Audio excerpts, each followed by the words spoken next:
Ya, halo apa kabar pemirsa TVR Parlemen dimanapun Anda berada.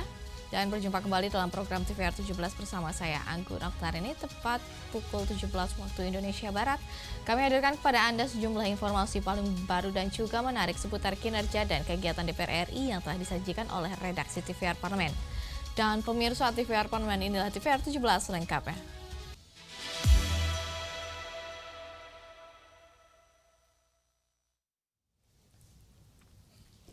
Wakil Ketua DPR RI Adis Kadir mendorong seluruh panitia penyelenggaraan ibadah haji atau PPIH untuk mengambil langkah tegas dalam menyelesaikan berbagai persoalan pelaksanaan ibadah haji seperti pemenuhan asrama haji hingga keimigrasian. Hingga 16 Mei 2025, sebanyak 49 kelompok terbang jamaah haji sudah memasuki embarkasi Donohudan Solo dengan jumlah sebanyak 17.600 orang. Wakil Ketua DPR RI bersama Komisi 13 DPR RI berharap embarkasi Donohudan dapat memberikan pelayanan dan persiapan haji secara optimal. Dalam tinjauan tersebut, Wakil Ketua DPR RI Adis Kadir mendorong seluruh panitia penyelenggara ibadah haji atau PPIH untuk mengambil langkah tegas dalam menyelesaikan berbagai persoalan pelaksanaan ibadah haji seperti pemenuhan asrama haji hingga keimigrasian, serta berkoordinasi aktif dengan pihak penyelenggara haji di Mekah dan Madinah. Kita ingin layanan yang diberikan itu memberikan rasa nyaman kepada calon-calon tamu Allah ini untuk melaksanakan ibadah hajinya. Nanti sore insya Allah kita akan melihat bagaimana teman-teman dari imigrasi, kemudian imigrasi dari Mekah. Ini kan cukup baru karena tidak ada lagi pemeriksaan nanti di Mekah, di Bandara Mekah atau Madinah, langsung dari sini periksa paspor, di sana tinggal jalan saja. Diketahui, berdasarkan laporan Kementerian Agama menyebutkan, terdapat persoalan terkait ketidaknyamanan pada gelombang pertama jemaah haji akibat kurangnya koordinasi pihak syarikah dan otoritas terkait. Ketidaknyamanan ini seperti pembagian kamar yang tidak jelas hingga terpisahnya mahram dengan pendamping. Untuk itu, pemerintah harus mengantisipasi agar persoalan ini tidak terulang pada gelombang haji berikutnya. Dari Solo, Andri, TVR Parlemen, melaporkan.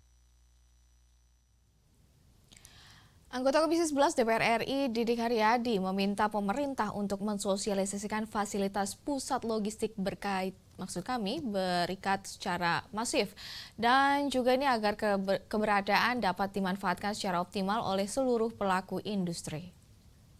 Guna meningkatkan efisiensi dalam pengelolaan logistik ekspor dan impor barang perusahaan, Komisi 11 DPR RI mendorong efektivitas fasilitas pusat logistik berikat atau PLB yang disediakan pemerintah sehingga mampu berkontribusi positif terhadap pertumbuhan ekonomi nasional. Anggota Komisi 11 DPR RI Didik Haryadi meminta pemerintah untuk mensosialisasikan fasilitas PLB secara masif agar keberadaannya dapat dimanfaatkan secara optimal oleh seluruh pelaku industri, khususnya pelaku industri kecil dan menengah serta e-commerce. Dengan begitu, perusahaan dapat mengoptimalkan rantai pasokan, mengurangi biaya logistik, dan meningkatkan efisiensi distribusi.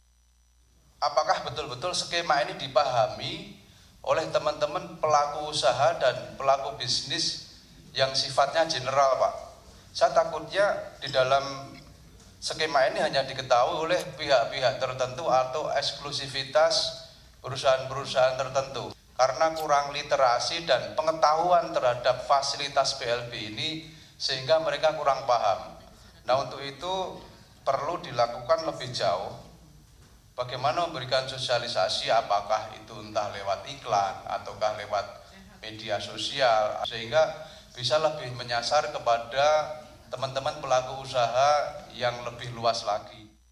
Lebih lanjut, Didik menekankan peran penting PLB dalam mengantisipasi masuknya barang ilegal yang dapat mengancam daya saing industri dalam negeri serta berdampak pada penerimaan negara.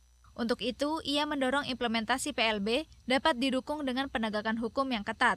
Helmi Darmawan, TVR Parlemen, melaporkan. Wakil Ketua Komisi 2 DPR RI menegaskan bahwa keberadaan hak guna usaha tidak boleh melanggar aturan pertanahan yang ada mengingat tanah tersebut merupakan tanah milik negara. Wakil Ketua Komisi 2 DPR RI mendesak komitmen Kementerian ATR BPN dalam memberantas praktik mafia tanah, yakni dengan melakukan tindak lanjut dan penanganan secara cepat dan tepat terhadap seluruh aduan masyarakat terkait pertanahan. Saat ini, pemerintah tengah menginventarisasi seluruh hak guna usaha atau HGU di berbagai wilayah. Menanggapi hal tersebut, Bastra meminta agar Kementerian ATR BPN tidak segan untuk mengambil langkah tegas jika terdapat HGU yang tidak memenuhi kewajiban seperti pembayaran pajak atau melanggar ketentuan sebagai upaya dalam menciptakan tata kelola pertanahan yang lebih transparan, adil, dan berpihak pada kepentingan masyarakat luas. Kita pengen memastikan bahwa setiap aduan masyarakat yang di wilayah tersebut, yang 16 provinsi ini, bagi kami harus segera ditindaki karena kita melihat kan bahwa akhir-akhir ini marak sekali soal mafia tanah ini. Pelan-pelan kan kita memang harus melihat bahwa ini kan lagi diinventarisir semuanya dari HGU yang, dan saya pikir kan sebagian kan sudah diambil oleh negara kan, diambil alih oleh negara melalui kejaksaan, dan kalau memang ke depan HGU yang bermasalah ini mereka tidak taat bayar pajak, terus kemudian ya negara harus bertindak. Nah, kita pengennya bahwa keberadaan HGU ini jangan sampai kemudian melanggar aturan main. Lebih lanjut, Bastra menegaskan bahwa keberadaan HGU tidak boleh melanggar aturan pertanahan yang ada, mengingat tanah tersebut merupakan tanah milik negara. Pemanfaatan HGU diharapkan memberikan kontribusi nyata terhadap pendapatan negara. Bondan dan Domi, TVR Parlemen, melaporkan. Sekretariat Jenderal DPR RI bersama dengan Badan Urusan Rumah Tangga DPR RI resmi meluncurkan aplikasi Nusantara, sebuah terobosan digital yang dirancang khusus untuk menjawab tantangan tata kelola pemerintah modern di era teknologi informasi. Serta apa aplikasi ini dan apa manfaatnya yang ditawarkan, pemirsa, kami akan hadirkan informasi sesaat lagi. Tetap bersama kami di TVR 17.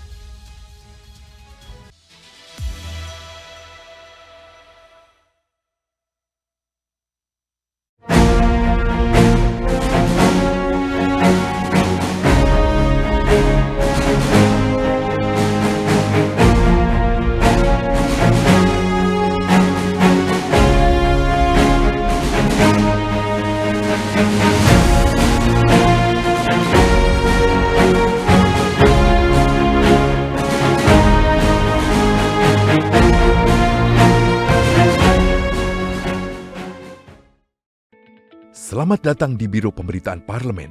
Anda memasuki kawasan zona integritas menuju wilayah bebas dari korupsi atau WBK dan wilayah birokrasi bersih dan melayani atau WBBM.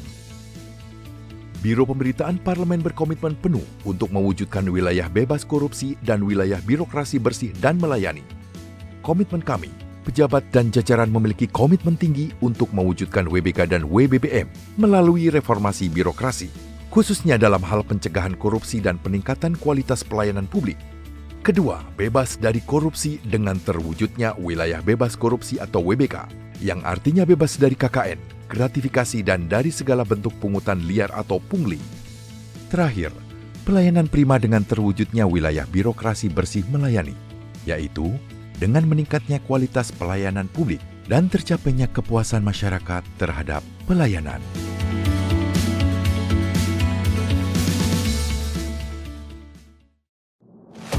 Bapak Ibu ini kan orang-orang pintar setaunya saya di Kemendikbud. Ya, hakim yang memutuskan vonis bebas mereka sakit semua. Kalau memang ada yang terlibat, langsung pecat Pak, langsung beri sanksi. Usulkan. Saya sudah. Saksikan dari ruang sidang hanya di TVR Parlemen.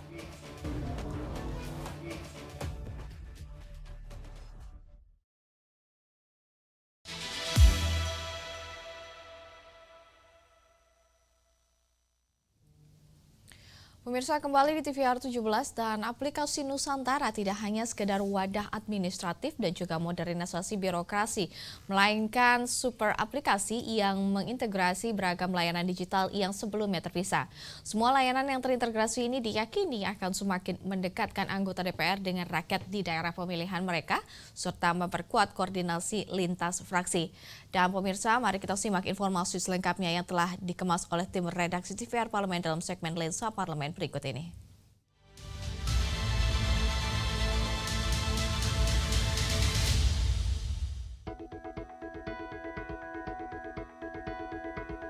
Sekretariat Jenderal DPR RI bersama Badan Urusan Rumah Tangga DPR RI resmi meluncurkan aplikasi Nusantara, sebuah terobosan digital yang dirancang khusus untuk menjawab tantangan tata kelola pemerintahan modern di era teknologi informasi.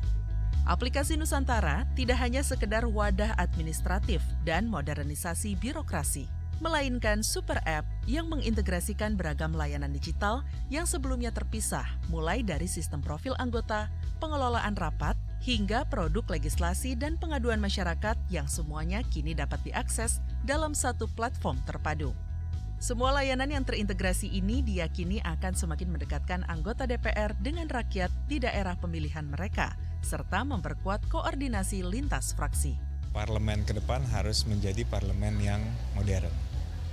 Nah, tentu launching aplikasi ini langkah yang baik untuk menjawab tantangan. Tantangan apa? Tantangan perkembangan teknologi. Terkait dengan bagaimana anggota DPR bisa menyuarakan aspirasi masyarakat lebih efektif lagi. Aplikasi Nusantara ini kan memadukan semua aplikasi yang ada di DPR untuk dalam satu aplikasi super app ya. Sehingga ini untuk memudahkan anggota dewan khususnya ya, mencari berbagai data ya. Data tentang naskah akademis, RUU, dan data-data lain yang dibutuhkan tentunya. Dan ini akan terus dikembangkan isinya, sehingga memang nanti kita berharap aplikasi Nusantara ini menjadi satu tools yang bisa mempermudah anggota dewan dalam hal bekerja atau menyelesaikan masalah-masalah gitu ya. Jadi ini menurut saya memberikan kemudahan, ya, insya Allah dimudahkan juga untuk perkembangannya ke depan. Dan yang terpenting sekali, keinginan untuk terus berinovasi, memberikan fitur-fitur baru di dalam super app ini, Nusantara super app ini insya Allah juga bisa memberikan rasa kepemilikan dari anggota DPR, dan anggota DPR-nya semua jatuh cinta gitu. Jadi nggak usah aplikasi-aplikasi di luar sana, jadi aplikasi khusus yang dimiliki oleh kita gunakan sendiri dan memudahkan kinerja kita untuk memberikan manfaat kepada masyarakat.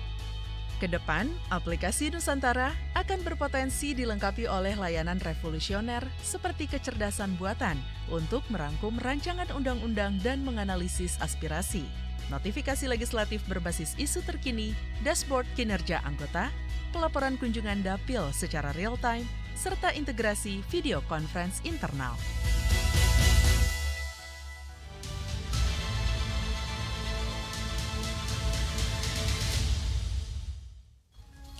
Pemirsa, tim UAS Haji DPR RI terus mematangkan persiapan untuk mematangkan pengawasan terhadap pelaksanaan haji tahun 2025. Dan pemirsaan ini, maksud kamu persiapan ini tidak hanya bertujuan untuk memastikan pelaksanaan ibadah haji berjalan dengan lancar dan juga aman, tetapi juga sebagai bentuk pertanggungjawaban publik atas penggunaan dana haji serta perlindungan hak-hak jemaah. Dan pemirsa, informasi selengkapnya akan kami hadirkan usai jeda berikut ini.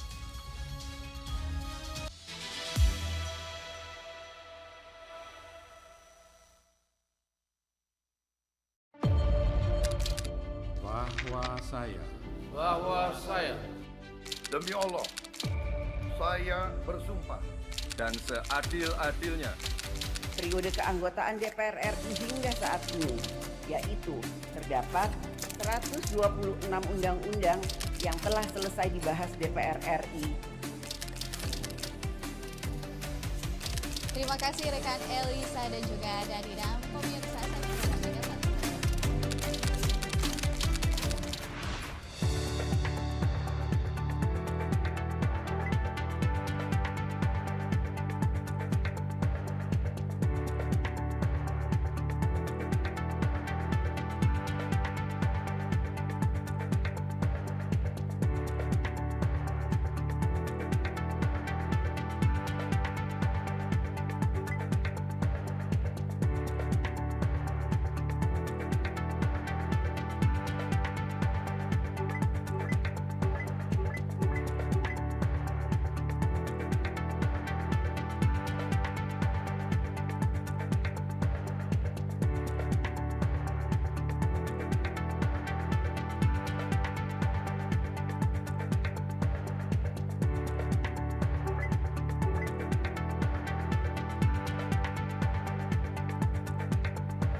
Kembali bersama kami di TVR 17 dengan memperhatikan dinamika kebijakan dan juga tantangan teknis di lapangan.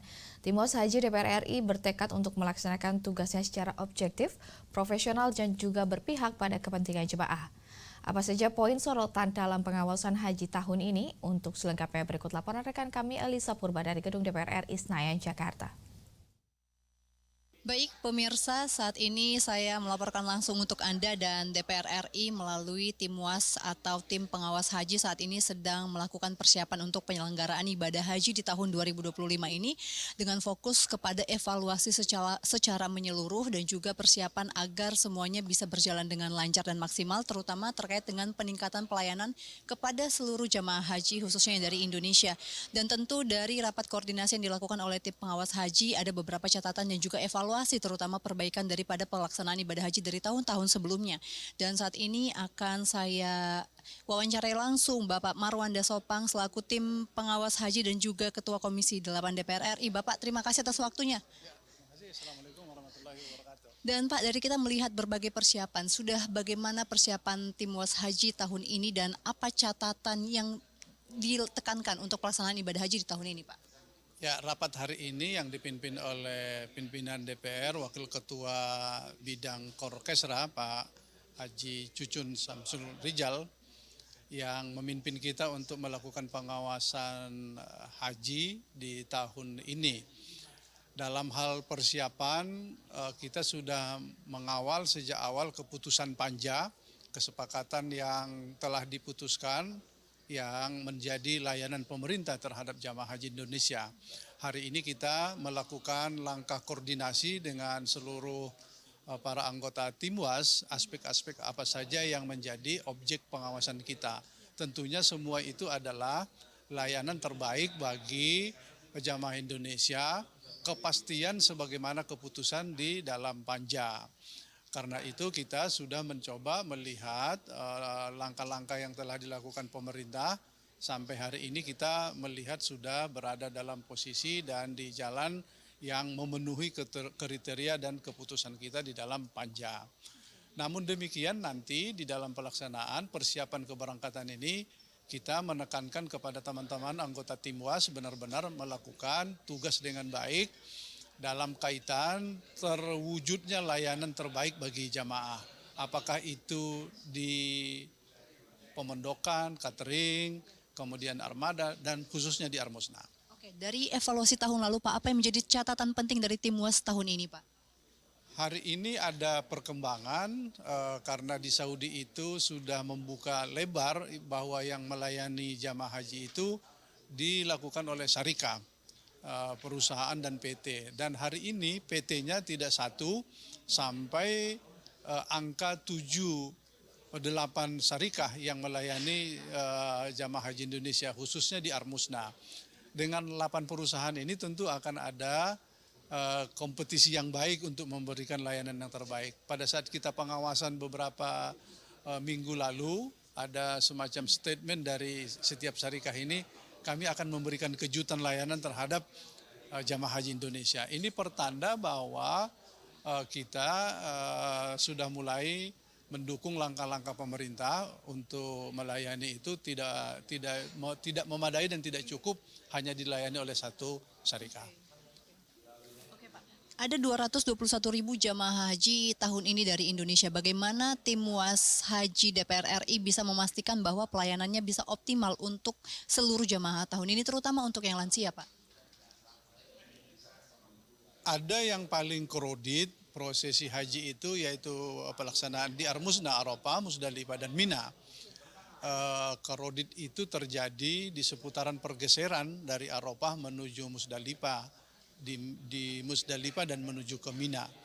Kami sudah memberi beberapa saran-saran kepada pemerintah dalam kaitan penanganan potensi koridor itu. Pemerintah sudah mengambil langkah, yaitu skema murur. Murur itu di Musdalifah tidak turun dari kendaraan melakukan mabit. Mabitnya di dalam kendaraan. Siapa yang akan mengisi bus yang mabit itu? Diutamakan para lansia. Kemudian di tenda Mina itu, karena tenda Mina itu tidak pernah bertambah lebar karena Minanya tetap seperti itu lebarnya. Tapi jamaah terkadang bertambah, tapi paling tidak 203.000 akan berada di tenda Mina. Maka posisi ini tetap saja menjadi sulit bagi jamaah untuk bergerak karena begitu sempitnya ruang Mina. Maka DPR menyetujui skema apa yang disebut dengan tanazul. Tanazul itu jamaah tidak tidur di tenda, tetapi tidur di hotel. Hotel yang berada di seputaran tempat melontar atau jamarot. Berapa jaraknya? Jarak dari tempat melontar atau jamarot ke hotel itu 1 km atau 1,2 km. Sementara jarak antara tempat melontar dengan tenda di Mina itu mencapai 5-5 km. Siapa yang akan kita tempatkan yang berada di tanazul itu yang di hotel-hotel? Kita utamakan para lansia yang mengalami kesulitan bila ditempatkan di tenda Mina. Oke, baik Pak, tentu ini kita berharap bahwa ini adalah salah satu upaya perbaikan yang dilakukan dan diupayakan oleh tim WAS DPR Haji untuk penyelenggaraan ibadah haji di tahun ini. Tentu kita berharap bahwa semuanya bisa berjalan lancar dan juga ibadahnya juga dapat berjalan lancar. Sekian dari saya dan terima kasih banyak Bapak Marwan, selamat melanjutkan tugas, dan sekian dari saya Elisa Purba, kembali ke studio. Baik pemirsa, selanjutnya apa saja yang menjadi sorotan di media online nasional pada hari ini? Usai jeda akan kami hadirkan, tetap bersama kami di TVR 17.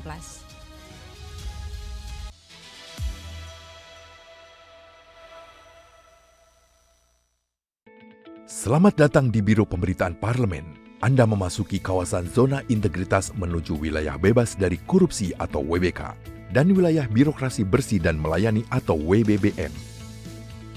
Biro Pemberitaan Parlemen berkomitmen penuh untuk mewujudkan wilayah bebas korupsi dan wilayah birokrasi bersih dan melayani.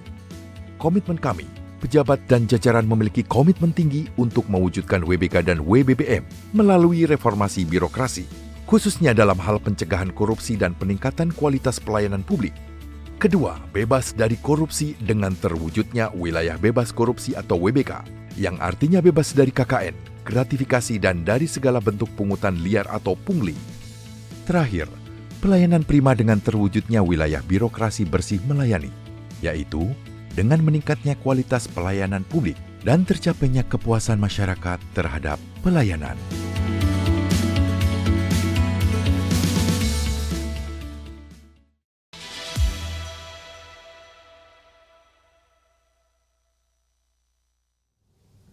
Pemirsa, kembali di TVR 17 dan kali ini kita masuk ke segmen media online nasional dan mari kita simak isu apa saja yang menjadi sorotan media serta tanggapan dari sejumlah anggota Dewan bersama rekan kami Zia Ulbar.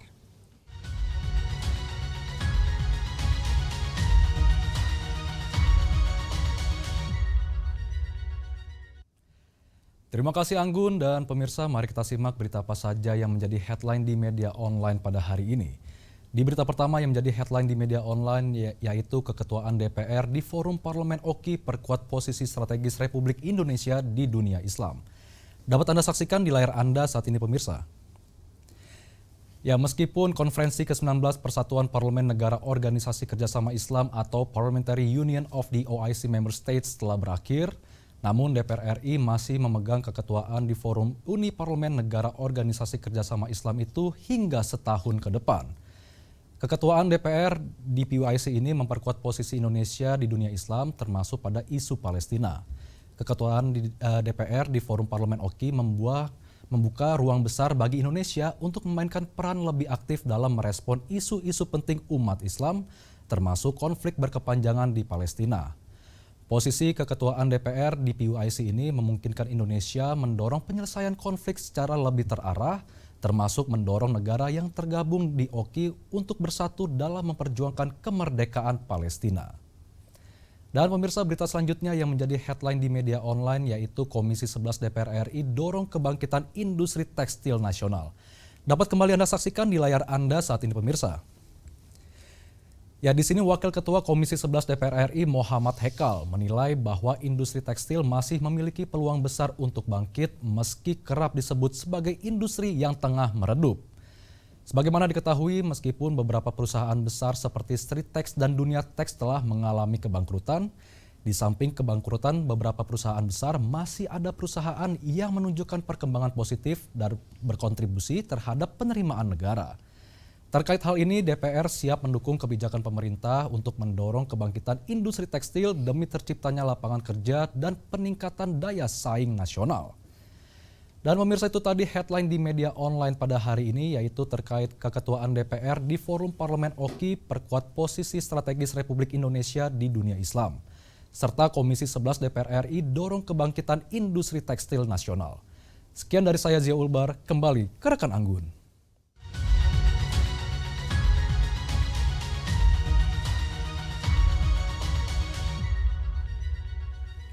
Terima kasih rekan Zia yang telah menyampaikan sejumlah update sorotan dari media online nasional pada hari ini. Dan pemirsa, segmen media online tadi sekaligus menutup program TVR 17 edisi sore hari ini. Saya Anggun Oktarini beserta seluruh kru TVR Parlemen yang bertugas mengucapkan terima kasih dan pamit undur diri dari hadapan Anda. TVR Parlemen, referensi Indonesia.